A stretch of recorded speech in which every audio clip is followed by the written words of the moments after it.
प्रिय छात्र छात्राओं एवं आदरणीय साथियों, नमस्कार।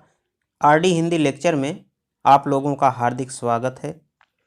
आइए आज हम लोग अयोध्या सिंह उपाध्याय हरिऔंध की कविता पवन दूतिका का अध्ययन कर रहे हैं। इसी कड़ी में आइए हम आज उसके आगे के पदों को देखते हैं। तो हमारा आज का अगला पद है, जाते जाते पहुँच मथुरा धाम में उत्सुका हो, न्यारी शोभा वर नगर की देखना मुग्ध होना। तू होवेगी चकित लख के मेरु से मंदिरों को, आभा वाले कलश जिनके दूसरे अर्क से हैं। राधिका पवन के माध्यम से श्री कृष्ण के पास मथुरा संदेश भेजती हैं। वह पवन को समझाती हुई कहती हैं कि हे पवन, जाते जाते जब तू मथुरा नगर में पहुंच जाएगी तब वहाँ की भव्यता तुझे स्वयं देखने के लिए ही उत्सुक बना देगी। न्यारी शोभा वर नगर की देखना मुग्ध होना। तब तू अपनी नगर देखने की उत्सुकता दबाना मत, बल्कि उस नगरी की सर्वोत्तम और मन को मुग्ध करने वाली शोभा को देख करके उस पर मुग्ध होना और उसकी प्रशंसा करना। तू होवेगी चकित लख के मेरु से मंदिरों को। मेरु यानी यहाँ पे सुमेरु पर्वत की बात हो रही है। आभा वाले कलश जिनके दूसरे अर्क से हैं। कलश जो मंदिरों के ऊपर जो कलश रखा होता है, यहाँ उसकी बात हो रही है। और अर्क का मतलब सूर्य से है।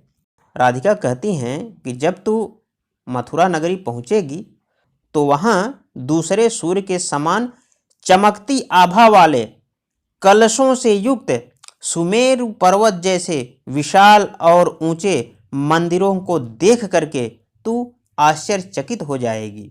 देखे पूजा समय मथुरा मंदिरों मध्य जाना। नाना वाद्यों मधुर स्वर की मुग्धता को बढ़ाना। किंवा लेके रुचिर तरु के शब्दकारी फलों को धीरे धीरे मधुर रव से मुग्ध हो बजाना। देखे पूजा समय मथुरा मंदिरों मध्य जाना। नाना वाद्यों मधुर स्वर की मुग्धता को बढ़ाना। राधिका कहती हैं कि हे पवन, तू पूजा के समय मथुरा के मंदिरों के बीच जाना और वहाँ पर बजने वाले विभिन्न प्रकार के वाद्यों की मधुरता को अपना स्वर प्रदान करके उनकी मधुरता में वृद्धि करना, अर्थात उनकी मधुरता को बढ़ा देना। किंवा लेके रुचिर तरु के शब्दकारी फलों को धीरे धीरे मधुर रव से मुग्ध हो बजाना।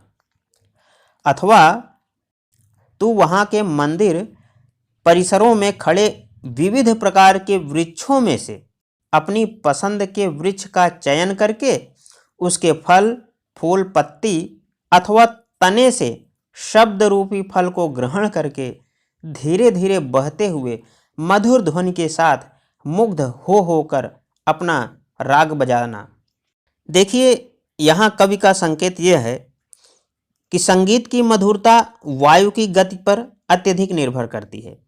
इसलिए कवि ने राधा के मुख से कहलवाया है कि तू संगीत के अनुकूल होकर उसकी मधुरता में वृद्धि करना।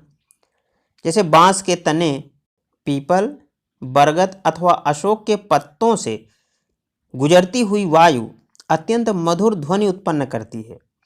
कवि ने यहाँ इसी तथ्य को स्पष्ट करते हुए पवन को यह निर्देश दिया है कि या तो शांत रहकर तू वहाँ के संगीत को मुग्धकारी बनाना, अथवा अपनी पसंद के वृक्ष के शब्द रूपी फल, अर्थात जिस वृक्ष से उत्पन्न ध्वनि तुझे रुचिकर लगती हो, अच्छी लगती हो, उसी के साथ तू अपनी मधुर तान छेड़ देना। काव्य सौंदर्य। यहाँ पर कवि मथुरा के मंदिरों की विशालता और भव्यता की ओर ध्यान आकर्षित करने में सफल हुआ है। भाषा खड़ी बोली है। अलंकार उपमा तथा अनुप्रास अलंकार है। रस शांत रस और छंद में मंदाक्रांता छंद है। आइए अगले पद को देखते हैं। तू देखेगी जलद तन को जो वहीं तदगता हो, होंगे लोने नयन उनके ज्योति उत्कीर्णकारी। मुद्रा होगी वरवदन की मूर्ति सी सौम्यता की, सीधे सादे वचन उनके सिक्त होंगे सुधा से। राधिका पवन दूतिका को मथुरा में स्थित अपने प्यारे श्री कृष्ण की पहचान बताती हुई उन्हें समझाती हैं कि हे पवन, मथुरा के वातावरण में स्वयं को ढाल करके तू स्वयं भी वैसी ही हो करके वहाँ पर रहने वाले बादलों के समान काले वर्ण वाले श्री कृष्ण को देखेगी। तू देखेगी जलद तन। जलद तन से मतलब है बादल के समान तन वाले, अर्थात श्री कृष्ण। होंगे लोने नयन उनके। लोने का अर्थ है सलोने या सुंदर, और ज्योति उत्कीर्णकारी, इसका मतलब है प्रकाश बिखेरने वाली। ज्योति का मतलब प्रकाश और उत्कीर्ण का मतलब बिखेरना। राधिका कहती हैं कि श्री कृष्ण के नेत्र अत्यंत सलोने और सुंदर हैं। वे नेत्र तुझे प्रकाश बिखेरते हुए दिखाई देंगे। मुद्रा होगी वर वदन की। वर का मतलब श्रेष्ठ और वदन का मतलब मुख की मूर्ति सी सौम्यता की। सीधे सादे वचन उनके सिक्त होंगे सुधा से। सिक्त का मतलब सींचे हुए या भीगे, और सुधा का मतलब अमृत। राधिका कहती हैं कि श्री कृष्ण के श्रेष्ठ मुख की भाव भंगिमा तुझे किसी भव्य मूर्ति की सौम्य मुद्रा के समान दिखाई देगी। मुद्रा होगी वर वदन की, मूर्ति सी सौम्यता की। सीधे साधे वचन उनके सिक्त होंगे सुधा से। और जब तू श्री कृष्ण के सीधे साधे वचनों को सुनेगी तो तुझे प्रेम के अमृत से सींचे हुए वे वचन लगेंगे, अर्थात उनके वचन अत्यंत मधुर और अमृत रस से सींचे हुए से प्रतीत होते हैं। नीले फूले कमल दल सी गात की श्यामता है। पीला प्यारा वसन कट में पहनते हैं फबीला। छूटी काली अलक मुख की कांति को है बढ़ाती। सद वस्त्रों में नवल तन की फूटती सी प्रभा है। तो देखिए, नीले फूले कमल दल सी गात की श्यामता है। गात का मतलब शरीर से है, और श्यामता यानी सांवला।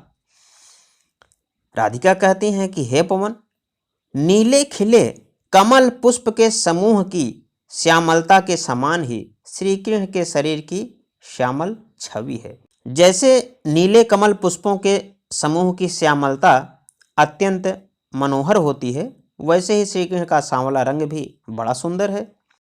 पीला प्यारा वसन कट में पहनते हैं फबीला। फबीला का मतलब यहाँ पर सुंदर लगने वाला है या फबने वाला। वे श्री कृष्ण अपने शरीर पर अत्यंत आकर्षक पीले रंग का सुंदर वस्त्र कमर में धारण किए रहते हैं। कट में यानी कमर में पहने रहते हैं। छूटी काली अलक मुख की कांति को है बढ़ाती। काली अलक, अलक कहते हैं बाल की लट को या बाल को।